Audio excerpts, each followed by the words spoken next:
High সবাইকে, আমি মিষ্টু। তোমরা সবাই কেমন আছো? আমি খুব ভালো আছি।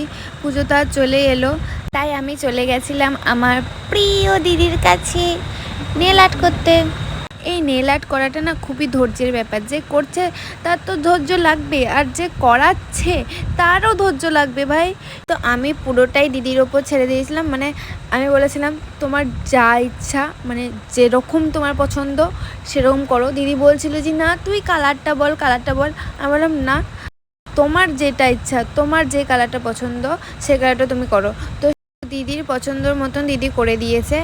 আর লাস্টের যে ফিনিশিংটা সেটা এত সুন্দর এসেছে না, মানে আমি পুরো কল্পনাই করতে পারলাম না। আমি পুরো একদম স্পিচলেস হয়ে গেছিলাম। জানি দিদির পছন্দ কতটা সুন্দর, তার জন্য আমি দিদিকেই পুরোটাই ছেড়ে দিয়েছিলাম, তুমি হ্যান্ডেল করো যা করবে। তো এই যে ফাইনাল লুক দারুণ এসছে, কেমন হয়েছে জানিও। টাটা।